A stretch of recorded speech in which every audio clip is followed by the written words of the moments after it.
నమస్తే. Welcome to social post. నేను మీ మాధురి. ఈరోజు మనతో పాటు ఉన్నారు సినీ క్రిటిక్ దాసరి విజ్ఞాన్. నమస్తే అండి. నమస్తే. ఈ మధ్య కాలంలో మనకి యాక్సిడెంట్స్, ఫైర్ యాక్సిడెంట్ మొన్న చూసాం మనం. ఇక్కడ నాంపల్లి. అంత రేంజ్‌లో కాకపోయినా మొన్న ఎల్బీ నగర్‌లో కుక్కర్ స్టీమ్ పేలింది. ఇక్కడ మైత్రివనంలో కూడా ఒక ఫైర్ యాక్సిడెంట్. దీనికి మెయిన్ రీజన్స్ ఏంటి? చుట్టూ అవుతున్నాయి. ప్రికాషన్స్ మన దగ్గర కూడా జరగొచ్చు. దానికి ప్రికాషన్స్ తీసుకోవాలి అన్న థాట్ ప్రాసెస్‌లో మిస్ అవుతున్నారంట. సీ ఎల్బీ నగర్ ఫోరెన్సిక్ అయితే మనం ఆల్రెడీ మాట్లాడుకున్నాం. పాత బిల్డింగ్‌లని వీళ్ళు వైరింగ్ హ్మ్. సరిగ్గా చేంజ్ చేయట్లేదని.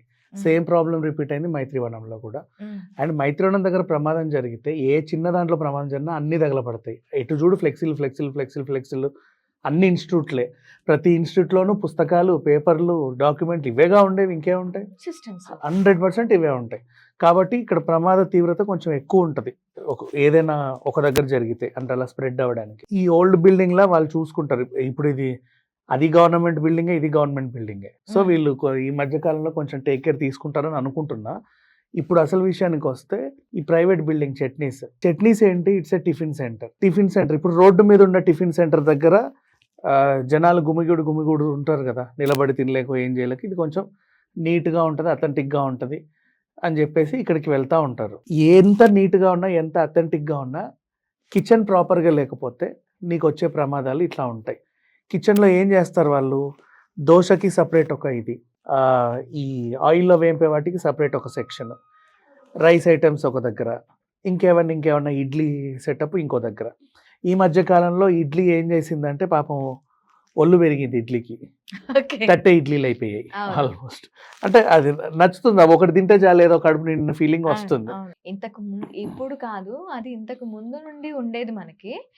ఇప్పుడు ఇడ్లీ పాత్రలు ఇంట్రొడ్యూస్ అయిన తర్వాత ఆ తట్టె ఇడ్లీలనేవి పోయాయి. మనకి అవును. ఇంతకు ముందు దిబ్బగా ఇంతింత ఇడ్లీలే ఉండేవి. సో, ఇప్పుడేమైందంటే ఇట్లా కొత్త ఐటెమ్స్ అన్నీ ప్రవేశపెట్టేసరికి ఈ బాయిలింగ్ ఐటెమ్స్ కూడా బాయిలర్‌లు గూడా పెంచారు. హ్మ్. పెద్ద దాంట్లో ఖచ్చితంగా ఉంటది నాకు తెలుసు. ఈ బాయిలర్ పెద్దవే ఉంటాయి. ఎందుకంటే నిత్యం వీళ్ళు అంటే ఎక్కువ ఆర్డర్ ఇచ్చేవి ఇవే గదా! అవును. చాలా ఎంత సంపన్నుడైనా సరే, ఈవెన్ నువ్వైనా, నేనైనా సరే సింపుల్‌గా ఏదన్నా బ్రేక్‌ఫాస్ట్ చేద్దామంటే ఇడ్లీయే ఫస్ట్ ప్రిఫర్ చేస్తా. అవును. బికాస్ ఆఫ్ ఈ ఆయిల్ ఆయిల్ ఇవన్నీ. ఉండదు. తర్వాత easy digestion, immediate energy. And ఇక చట్నీస్‌కున్న అడ్వాంటేజ్ ఏంటంటే, వాడికి మంచి ప్రమోషన్ ఇస్తున్నా నేను. 10 రకాల చట్నీలు ఇస్తాడు కదా! అవును. కోకోనట్‌ది స్వీటు అండ్ ఇంకేవో 10 రకాలు ఉంటాయి పొడులు, కాబట్టి. ఘీ. సో, ఈ 2 ఇడ్లీలకి నీకు బోలెడన్ని ఆప్షన్ ఉన్నాయి. ప్రతి పీస్‌తో ఒక్కొక్క చట్నీ ఎంజాయ్ చేయొచ్చు అక్కడ. అవును. అవును. కాబట్టి కొంచెం ఇష్టంగా వెళ్తాం. అంతవరకు బానే ఉంది. నౌ ఇక్కడ ప్రమాదం ఎక్కడ జరిగింది? ఇడ్లీ బాండీ పేలింది. హ్మ్. కుక్కర్ పేలింది. నాకిదే ఇక ఒక డౌటొస్తుంది. అసలు అది ఎలా పేలుతుంది? ఎందుకు పేలుతది అంటే, మనకిప్పుడు ఇంట్లో ఆహ్, స్టీమ్ కుక్కర్‌లు వాడతాం కదా! హ్మ్. మిల్క్ బాయిలర్ దగ్గర నుంచి వస్తా నేను ఫస్ట్ ఆఫ్ ఆల్. హ్మ్.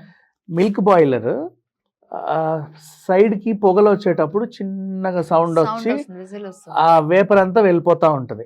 ఇడ్లీ గూడా సేమ్ కాన్సెప్ట్. హ్మ్. ప్రెషర్ కుక్కర్ గూడా అంతే. ప్రెషర్ కుక్కర్ కూడా మీకు తెలుసుగా సైడ్ ఇంకో హోల్ ఉంటది. అంటే అవును. ఎక్కువ అవుతుంది ప్రెషర్ అని చెప్పేటప్పుడు అది ఓపెన్ అవుతది. అవును. అందులో నుంచి ఎళ్తది. నువ్వు సడెన్‌గా మూత తీస్తే అది హాట్ మంటది. తెలిసిందే కదా! పూర్తిగా అదంతా పోయిన తర్వాత తీయాలి. ఇడ్లీ గిన్నె అయినా అంతే చాలామంది ఏం చేస్తారంటే, ఆ గాలి అట్లాగే తీసి పెడతా ఉంటారు చాలామంది. కొంచెం ఆ స్టీమ్ పోయిన తర్వాత తీసుకోవాలి. స్టవ్ ఆఫ్ చేసి ఓ 2 మినిట్స్ రెస్ట్ ఇచ్చిన తర్వాత వాటిని తీయాలి. బట్ ఈ కమర్షియల్ దీంట్లో ఏంటంటే కింద మంటలొస్తానే ఉంటాయి. వీళ్ళు గూడా చాలా నేర్పరి పనివాళ్ళు. పటా తీసి పెడతా ఉంటారు. హ్మ్. క్లాత్ వేసేయడం, టక ఇడ్లీలేసేయడం, అందులో తోసేయడం, ఇందులో దోసేయడం. ఈ ప్రాసెస్ ఉంటది. ఇప్పుడు చట్నీస్‌లో వచ్చిన ఈ ఆవిరి కుడుము ఈ కాన్సెప్ట్ వచ్చిన తర్వాత ఈ పెద్ద ఇది కొన్నారు. దీనికేంటి పక్కన స్టీమ్ పోయేది ఒకటుంటది కదా! ఓకే. గొట్టం. అది ఒకవేళ మూసుకుపోతే స్టీమ్ ఎక్కడికెళ్ళుద్ది? ఇప్పుడు ప్రెషర్ అందులోనే కుక్కర్ అయినా సరే నువ్వు ఆ పైనుండేదుందా? ఆ! అది తీసేసి ఆ హోల్‌ని మూసేయి. పెట్టు స్టవ్ మీద. పేలుతది. పేలుద్ది 100% because you are closing that. Hmm. Steam పోయేదాన్ని నువ్వు క్లోజ్ చేస్తున్నావు కాబట్టి. ఇది వీళ్ళు కావాలని ముయ్యరు పాపం. వాళ్ళకి తెలీదు. ఇప్పుడు వీళ్ళంతా ఉత్తరాఖండ్, జార్ఖండ్, రాజస్థాన్ నుంచి వచ్చిన పిల్లలు, బీహార్ నుంచి వస్తారు. ఈ ప్రాసెస్ నేర్పిస్తారు గానీ, ఆ టెక్నాలజీ వీళ్ళకి తెలీదు సరిగ్గా. హ్మ్. హ్మ్. ఈ ఇది పిండే కదా! వీళ్ళు ఫాస్ట్‌గా ఏసేటప్పుడు కొంచెం పిండో లేకపోతే క్లాతో ఏదో అందులో ఇరికితే స్టీమ్ బయటికి పోక అందులో ఉండలేక నీ మంటేమో హెవీగానే ఉంటుంది, ఉండి ఒక్కసారిగా పేలింది. అది పేలేసరికి ఆ డక్కన్ పైకి వెళ్ళి ఒక నెత్తి మీద పడింది. అది బరువే ఉంటుంది కదమ్మా, చాలా బరువు ఉంటుంది. అవును, చాలా బరువు. ఆ హెవీ బరువు తల మీద పడితే ఒక అతనికి గాయాలు. ఓకే. నెక్స్ట్ ఆ టైంలో అసలు ఏం జరుగుతుందో తెలియదు. సడన్గా అది పేలినప్పుడు ఈ చుట్టుపక్కల ఉన్న వాళ్ళకి ఆ వాటర్ పడి, వేపర్ పడి, ఆ ఇడ్లీ పిండి పడి ఇంకో నలుగురికి, మొత్తం 4 గాయాలు అయ్యాయి ఓవరాల్గా. ఇక్కడ ఓకే. పిల్లలు ఎవరు ఇక్కడ వాళ్ళు కాదు, ఎక్కడి నుంచో వచ్చి పాపం ఇక్కడ అకామిడేషన్లో ఉంటూ అక్కడ పని చేసే వాళ్ళే చిన్న చిన్న జీతాలకి. ఇప్పుడు ఇది మాట్లాడుకున్నాం కరెక్టే, ఇది జరగకపోయి ఉంటే బాగుండు, జరిగింది, వీళ్ళు కోలుకుంటే బాగుండు అనుకుంటాం. బట్ ఎందుకు ఈ టాపిక్ మాట్లాడుతున్నాం అంటే కరెక్ట్ సిచ్యువేషన్లో ఈ అగ్ని ప్రమాదాలు జరిగే టైంలో ఇప్పుడు మనం మాట్లాడాల్సిన అవసరం ఉంది. చాలా టిఫిన్ సెంటర్స్ చూడు, నువ్వు ఎక్కడైనా సరే రోడ్ల పైన వరుస చిన్న బండి ఉంటుంది, అది దాంట్లో వాడు కనీసం ఒక 20 వెరైటీస్ని అకామిడేట్ చేస్తాడు. ఈ ఇడ్లీ దోశ బండి అయితే నీకు ఒక 10 to 20 varieties of idli specials ఉంటాయి, ఒక 100 అబౌవ్ దోశ స్పెషల్స్ ఉంటాయి. ఉంటాయి. మనం కని విని అవును. ఎరగని దోశలు, కని విని ఎరగని ఇడ్లీలు. ఆ తర్వాత ఖచ్చితంగా టిఫిన్ సెంటర్ అంటే మినిమం క్వాలిఫికేషన్ ప్రోటోకాల్ ఒకటి ఫాలో అవ్వాలి వాడు. ఇడ్లీ ఉండాలి, దోశ ఉండాలి, పూరి ఉండాలి, వడ ఉండాలి, బోండా ఉండాలి. ఈ మినిమం ఖచ్చితంగా ఉన్న తర్వాత ఇంకేమన్నా కొత్త వెరైటీ వాడి ఇష్టం. అవును. ఇట్లా ఉండేలాగా ఇక్కడే ఆయిల్ బాండి ఇవన్నీ పెట్టుకోవడానికి, పక్కనే దోశ, అండ్ కొంచెం అటు ఇటుగా అక్కడే ఇడ్లీది అది ఉంటుంది, కింద సిలిండర్ ఉంటుంది. అసలు ఏం చేస్తున్నారో వాళ్ళకి దేని మీద కాన్సన్ట్రేషన్ ఉండదు. జనాలు మాత్రం మూగిపోతారు, మాకంటే మాకు కావాలి, ఇప్పుడు ఈ క్షణం నేను ఈ టిఫిన్ తినకపోతే చచ్చిపోతానేమో అన్నట్టుగా అందరికంటే ముందు నాకే కావాలన్న కోరిక అక్కడ 50 మందికి ఉంటుంది. ఇట్లా పట్టుకొని ఇలా వాడి మీద పడిపోతారు. అంటే ఇప్పుడు నువ్వు ఓవర్ వ్యూలో, డ్రోన్ వ్యూలో చూస్తే ఒక చిన్న స్టాల్, అక్కడ కింద పెద్ద సిలిండర్ ఉంది, రకరకాల యాక్టివిటీస్ అవుతున్నాయి, హడావిడిగా అవుతున్నాయి. పైన చూస్తే ఒక 50 మంది గుమిగూడారు. ఏ ఒక్కటి పేలినా ఎంతమందికి ప్రమాదం చెప్పు? నీకు బాంబులు, ప్రత్యేకించి టిఫిన్ బాక్సులు బాంబులు, ఎక్కడి నుంచో ఉగ్రవాది రావాల్సిన అవసరంలా మనం జాగ్రత్తగా లేకపోతే ఇక్కడే జరుగుతున్నాయి ప్రమాదాలు. ఇప్పుడు అక్కడికి ఆ టైంకి ఇడ్లీ తినాలని వచ్చినోడు ఎందుకు చచ్చిపోవాలి? వాడికి ఏం అవసరం ఉంది? ఓకే, ఇలా అంటున్నాయి కరెక్టే, ఇన్ని బండ్లకి లైసెన్స్లు ఇచ్చేస్తున్నారు కరెక్టే, దీనికి ప్రికాషన్స్ అండ్ సేఫ్టీ మెజర్స్ అనేవి నిజంగా లైసెన్స్ ఎవడేస్తున్నాడు మా? లైసెన్స్ లేదు వీటికి, ఎక్కడ దేనికి కూడా లైసెన్స్ లేదు. మొబైల్ వ్యాన్ అని చెప్పేసి అంటున్నారు. మరి మొబైల్ వ్యాన్ అండి, ఇక్కడ ఉండం, వెళ్ళిపోతాం అని వాడికి ఒక ఆన్సర్ చెప్పుకుంటున్నారు. ఓకేనా, సరే పో, నేను ఇక్కడే ఒక స్టాల్ పెట్టే వాళ్ళు ఉంటారు కదా, క్లోజ్ చేసేవాళ్ళు. సారీ అడుగుతున్నందుకు మధ్యలో డిస్టర్బ్ చేశాను. ఇప్పుడు ఈ మొబైల్ గా ఎవరైతే పెట్టుకుంటున్నారో వాళ్ళకి సర్టిఫికేషన్ లేదు. మున్సిపాలిటీకి అక్కడ నువ్వు ఉన్నందుకు per day 35 rupees or 45 rupees ఇస్తే సరిపోతుంది. అంటే మన ఏదైనా ఫుడ్ పాయిజన్ అయినా ఏం చేసినా మన ఆరోగ్యం ఖరీదు 35 రూపాయలు, 40 రూపాయలు అట్లా అని. అండ్ ఇంకొకటి నీకు ఒక విషయం తెలుసా, హెవీ ట్రాఫిక్ అటు ఇటు పోతా ఉంటుంది, బండ్లు పొగలు సెగలు వేసుకొని, పక్కనే షవర్మా తిప్పి తిప్పి కాలుస్తూ ఉంటాడు. దాన్ని మళ్ళీ తీసి రకరకాల మయోనీస్లు వేసేసేసేసి మన కళ్ళ ముందే ఏదో ఇస్తా ఉంటే మనం దాన్ని తింటున్నాం కదా, యూఆర్ ఎంజాయింగ్ కదా, దాన్ని ఇంకేమంటాం చెప్పు. నాట్ ఓన్లీ షవర్మా, ఇవన్నీ కూడా మీ కళ్ళ ముందే అదే ఆయిల్లో పూరి ఉంటుంది, అదే ఆయిల్లో వడేస్తాడు, అదే ఆయిల్లో అన్ని రకాలవి వేస్తాడు. మళ్ళీ సాయంత్రం వెళ్తే అదే ఆయిల్లో నీకు మిర్చి బజ్జీలు, పునుగులు కూడా ఉంటాయి. ఆ ఆయిల్కి ఎన్ని ఫ్లేవర్స్ ఉంటాయో తెలియదు కానీ అవన్నీ కూడా మనం తింటున్నాం కదా. నీ కళ్ళ ముందే తయారు చేస్తున్నారు, ఆ చట్నీ అంతా అటు ఇటు పడేసి ఉంటుంది, ఆ గిన్నె సరిగ్గా క్లీన్ ఉండదు, even though people are eating. And ఇంకొకటి, నేను కెచప్ది ఒక ఎగ్జాంపుల్ చెప్పాలనుకుంటున్నా. ఇంతకుముందు కూడా చాలా సందర్భాల్లో చెప్పా, మీరు ఫ్రైడ్ రైస్లు తినేటక్కడ కెచప్ బాటిల్స్ పెడతారు కదా, అందులో కెచప్ అయిపోయింది, ఏం చేసావు నువ్వు? మళ్ళీ నీళ్ళు వేస్తాం, రీఫిల్ చేస్తావు. ఓకే, కెచప్ అయిపోతే మళ్ళీ రీఫిల్ చేసావు. నువ్వు రీఫిల్ చేసే ప్యాక్ మీద అదేంటిది మ్యానుఫ్యాక్చరింగ్ ఎక్స్పైరీ డేట్ కరెక్ట్గానే ఉంటుంది, ఓకేనా.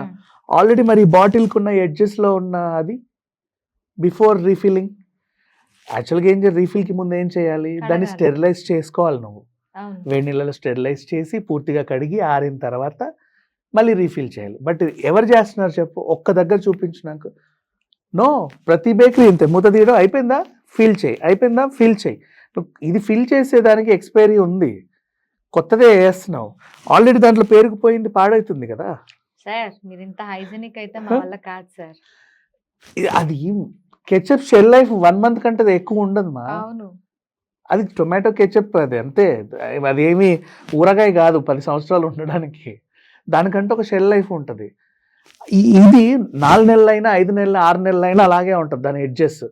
నువ్వు నిలిపేది కొత్తదే, లోపల ఎడ్జ్ అర్థమై అదంతా పాయిజనేగా మళ్ళీ. అవును. ఇప్పుడు ఇంత బూజు పడితే పచ్చడంతా బూజే కదా, పాడైపోయినట్టే. పచ్చడంతా పడేస్తాం కానీ ఇక్కడ బూజు పట్టింది ఆ బూజు వరకు తీసేసి పచ్చడి అమ్మేస్తారు. ఇట్లా ఉంటుంది. సరే వాట్ ఎవర్, ఎగ్జాంపుల్గా అంటే టైంకి సందర్భం వచ్చింది కాబట్టి చెబుతున్నా. చాలా మంది కూడా ఈ ప్రికాషన్స్ తీసుకోవట్లా. అండ్ నెక్స్ట్, ఒక దగ్గర ఒక టిఫిన్ బండి ఉందంటే వరుస పెట్టి 10 బండ్లు. యాక్చువల్గా చెప్పాలి అంటే ఫుడ్ సేఫ్టీ అధికారులే కాదు చూసుకోవాల్సింది, ఫైర్ డిపార్ట్మెంట్ వాళ్ళు కూడా చూడాలి దీన్ని. ఒక స్టాల్కి ఇంకో స్టాల్కి ఎప్పుడైనా ఒక ఫైర్ ఇంజన్ తిరిగేలాగా స్పేస్ ఉండాలి. ఇది నాకు ఎలా తెలుసు అంటే, నేను హైటెక్స్లో ఒక ఫుడ్ ఫెస్టివల్ చేశాను. అప్పుడు నాకు ఫైర్ సేఫ్టీ లైసెన్స్ కావాలి, మనకి PPL licence, fire safety licence అడిగితే ఫైర్ సేఫ్టీ లైసెన్స్ వాళ్ళు ఏమన్నా ఒక ఫైర్ ఇంజన్ అక్కడ ఉండాలి. నెక్స్ట్ ప్రతి ఒక స్పెసిఫిక్ స్పేస్ తర్వాత మధ్యలో బకెట్లు అవి ఉండాలి. అండ్ డిస్టింగ్విషర్లు కూడా అక్కడక్కడ పెట్టాలి. ఫైర్ ఇంజన్ ఈజీగా మూవ్ అయ్యేలాగా స్టాల్కి మధ్యలో స్పేస్ ఉండాలి. అప్పుడు నువ్వు ఫస్ట్ లేఅవుట్ వేసినప్పుడు నాకు 250 స్టాల్స్ వస్తే, ఇట్లా చూసుకుంటే 80-90 కంటే ఎక్కువ రాలా actually. But it's okay, good show. But even though అది మంచికే కదా తను చెప్పింది. అలా లేకపోతే నాంపల్లిలో అగ్ని ప్రమాదం వల్ల ఒకటి అంటుకుంటే అన్నీ అంటుకుంటాయి కదా. ఒక సిలిండర్ పేలితే వరుస పెట్టి డబ్ డబ్ డబ్ అన్నీ పేలుతాయి. ఏదాగుద్ది చెప్పు అక్కడ, ఎన్నో ప్రాణాలు పోతాయి.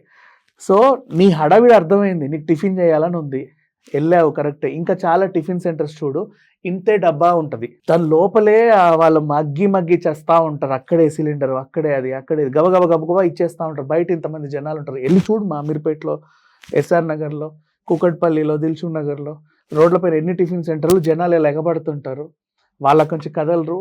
ఏ ఒక్క చిన్న ప్రమాదం జరిగినా బోల్డని ప్రాణాలు ఎట్ ఏ టైం పోతే, పొద్దున్నే లేచి అక్కడ టిఫిన్ చేసిన పాపానికి. టిఫిన్ అనే కాదు, భోజనం సెంటర్స్ అయినా ఏవైనా సరే సేఫ్టీ ప్రికాషన్స్ తీసుకోవాలి. వీళ్ళ వల్ల ప్రమాదం లేదు. ఈ కుమారి ఆంటీ సెటప్స్ ఉంటాయి చూడు, పాపం వాళ్ళ ఇంట్లో వండుకొని తెచ్చి అక్కడ పెట్టుకుంటారు, రైస్ అక్కడే వండుతారు. మేబీ ఒక రైస్ కొంచెం జాగ్రత్తగా వండుకోవచ్చు, చెప్పలేం. కానీ ఎక్కువ ప్రమాదాలు అయినవైతే చూడలేదు. వాళ్ళు వరుస పెట్టుకున్నా కూడా అక్కడే కనుక ఈ మ్యానుఫ్యాక్చరింగ్ యూనిట్లు ఉంటే పెట్టుకున్నావు అనుకో, నువ్వు ఆయిల్ ప్రమాదమే కదా. అండ్ అపోనా సిలిండర్ పేలినా కూడా వెంటనే ఆర్పడానికి అక్కడ ఏమి ఉండదు, వెంటనే కాలడానికి అన్నీ ఉంటాయి అందుబాటులో.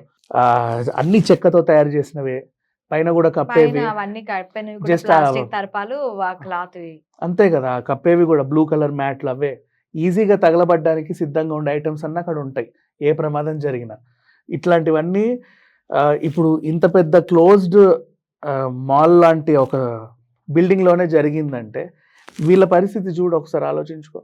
సో జిహెచ్ఎంసీ అయినా సరే వీళ్ళకి పర్మిషన్స్ ఇచ్చినప్పుడు అక్కడ సేఫ్టీ ప్రికాషన్స్ ఉంటేనే ఇవ్వండి. అంటే ప్రతి ఫుడ్ స్టాల్కి పక్కన నీకు ఫైర్ సేఫ్టీ ప్రికాషన్స్ ఉండాలి. ఆ బకెట్ సిస్టమో లేకపోతే ఈజీగా మంటలారితేవో ఏదో ఒకటి, వాట్ ఎవర్, ఇన్ కేసు ఏదైనా ప్రమాదం జరిగితే సేఫ్ సైడ్గా అక్కడ అన్నీ పెట్టుకోవాలి. ఒక ఫుడ్ స్టాల్ పక్కన వచ్చి ఇలా ఇరక్కకుండా వీడికి వాడికి కనీసం కొంచెం డిస్టెన్స్ ఉండేలా ప్లాన్ చేసుకోవాలి. ఆ మధ్యలో వీళ్ళ ఈ కరెంట్ స్తంభాలు, అది కాదు, ఇవన్నీ కూడా జిహెచ్ఎంసీ ఏం ప్లాన్ చేయట్లేదు కదా, వాళ్ళంతట వాళ్ళు రోడ్ల మీదకి వస్తున్నారు. రావద్దని చెప్పాలి. అది కాదు, ఆ రోడ్ల మీదకి వచ్చిన వాళ్ళకి లైసెన్స్ అడుగుతున్నారా, వాళ్ళకి ఒక ఫుడ్ తయారు చేయడానికి అనేది కూడాను వాళ్ళకి ఒక సర్టిఫికేట్ ఉంటుంది. ఏవేవో ఇంట్రడ్యూస్ చేస్తున్నారు, జనాలు వెళ్ళి తింటున్నారు. అవి తినటం వల్ల వాళ్ళకి వచ్చే రోగాల గురించి ఎవరు పట్టించుకోవటం లేదు. దోశలా ఉంటుందా, దోశలో ఎన్ని రకాలు కలుస్తున్నాయి. ఇక అవి మనం అడగలేంలే, ఎందుకంటే నీ కళ్ళ ముందే చేస్తాడు, చూస్తున్నావుగా తింటున్నావుగా అంటాడు. ఏం మాట్లాడుతావు చెప్పు, నీ కళ్ళ ముందే చేస్తాడు మా, ఓపెన్ గానే పిండి వాడు అలాగే కలుపుతా ఉంటాడు. ఇక్కడంతా చెమటే ఉంటుంది, అయినా సరే లోపల నుంచి అలా కలిపి ఇచ్చేస్తా ఉంటాడు నీకు. నీ కళ్ళ ముందే ఇడ్లీలు వేస్తూ ఉంటాడు. వాడు చెయ్యి కూడా ఎలా కడతారు, ఆ వాటర్ కూడా అలాగే ఉంటాయి, ఇట్లా అనేసి ఇట్ అనేసి ఇడ్లీలు వేసేస్తూ ఉంటారు. నీ కళ్ళ ముందే చేస్తాడు, నువ్వు ఎలా అడుగుతావు? వాడు ఎక్కడో తయారు చేసుకొని వస్తే నువ్వు అడగొచ్చు నువ్వేం చేసావు అని, కోవా బన్లాగా. నీ కళ్ళ ముందే చేస్తూ ఉంటాడు. నచ్చితే తిని లేకపోతే లేదని మొహం మీదే అంటాడు. దాన్ని ఏమంటాం? సో ప్రికాషన్స్ తీసుకోవాలి. ఇంకోటి చెప్పండి, కరెంటు స్తంభాలు ఉంటాయి, ఇన్ని వైర్లు వైర్లు వైర్లు ఉండలు ఉంటాయి, కరెక్ట్ ఆ కిందే వాడు బాండి పెడతాడు. ప్రమాదాలేమా అన్నీ కూడా. ఈ వైర్ సిస్టమ్ ఏడుందో అక్కడ దాకా ఏదైనా తెగి పడిందంటే ఎంతమందికి ప్రమాదం? ఏవి పట్టించుకోరు. మన దగ్గర క్లమ్జీనెస్ ఎక్కువ, జనాలు ఎక్కువ, వీళ్ళని ఎంకరేజ్ చేసే సిస్టమ్ ఎక్కువ. సండే రోజు బయటకు వచ్చామంటే రోడ్డు అంతా కలకల్లాడాలి, అందరు అలా అబ్బా ఎన్ని ఉన్నాయో ఇవాళ స్టాల్స్, కడుపు నిండిపోతుంది అది చూడంగానే అన్నీ ఉంటాయి. కానీ అది సేఫా కాదని మనం కూడా ఆలోచించాం.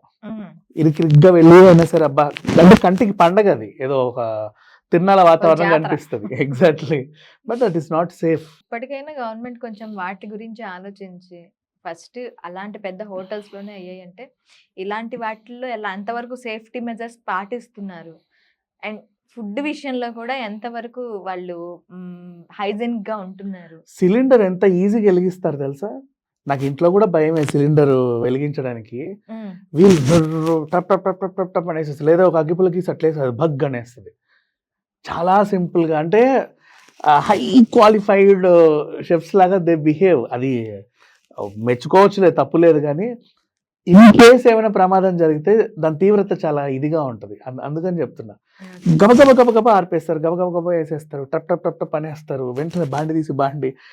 అదేంటిది, ఆ పనితనాన్ని మెచ్చుకోవాలా, అదొక విద్య అనుకోవాలా, లేకపోతే దాని ఒకవేళ ప్రమాదం జరిగితే ఏంటి దాని తీవ్రతను భయపడాలా, అర్థం కాని సిచ్యువేషన్ అది.